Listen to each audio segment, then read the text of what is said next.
மதுரைன்றவுடனே நம்மளுக்கு முதல்ல ஞாபகம் வர்றது மதுரை மீனாட்சி அம்மன் கோயில் தான்.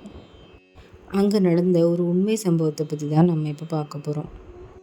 அது ஆங்கிலேயர்கள் மதுரையை ஆட்சி பண்ணிக்கிட்டு இருந்த நேரம். அப்போ மதுரையோட கலெக்டராக ரவுஸ் பீட்டர் அப்படின்ற ஒருத்தர் இருந்தார். பொதுவாகவே ஆங்கிலேயர்கள் ஆட்சி எப்படி இருக்கும்னு தெரியும். நம்மளோட கலாச்சாரம், மதம் எதையுமே மதிக்க மாட்டாங்க. ஆனால் ரவுஸ் பீட்டர் அப்படி இல்லாமல் ரொம்ப நல்லவராக இருந்தனால மக்கள் அவரை செல்லமாக பீட்டர் பாண்டியன் அப்படின்ட்டு அழைச்சாங்க. அவரோட ஆட்சி காலத்தில் மதுரை மீனாட்சி அம்மன் கோயிலை அவர் தான் நிர்வகிச்சிட்டு வந்தார். அப்போ அவர் மதுரை மீனாட்சி அம்மன் வரலாறு, கோயில் அதெல்லாம் பார்த்து ரொம்ப ஆச்சரியப்பட்டு கேட்பார்.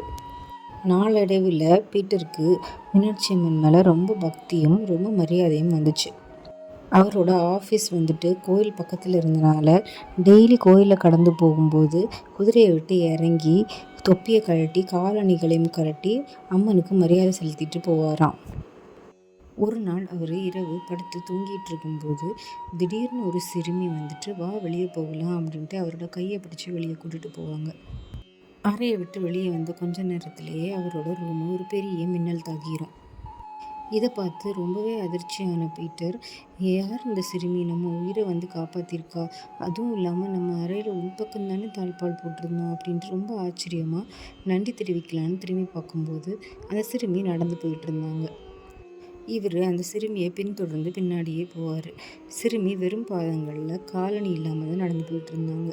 திடீர்னு அம்மன் சன்னதி கிட்ட போனோடனே சிறுமி மறைஞ்சு போயிடுறாங்க. அப்போ தான் ரோஸ் பீட்டருக்கு புரிஞ்சிச்சு நம்மளை காப்பாற்றினது அம்மன் அப்படின்ட்டு. இதனால் நெகிழ்ந்து போன பீட்டர் அம்மன் வெறும் காலில் நடந்து போனதை ஞாபகம் வச்சுட்டு அம்மன் நடக்கிறதுக்கு ஒரு தங்க ஷூவை காணிக்க வழங்குறாரு. நடக்கும்போது அம்மன் தன்மையிலே நடக்கிறதா இருக்கட்டும் அப்படின்ட்டு அந்த ஷூக்கு கீழே அவரோட பேரை எழுதி கொடுத்தாராம்.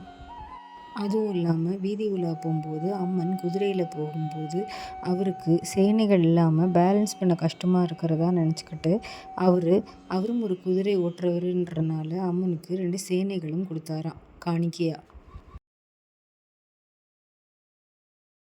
பீட்டர் அவரோட ஓய்வு காலத்துலேயும் இங்கிலாந்துக்கு போகாமல் மதுரையிலே தான் வாழ்ந்துட்டு வந்திருக்காரு.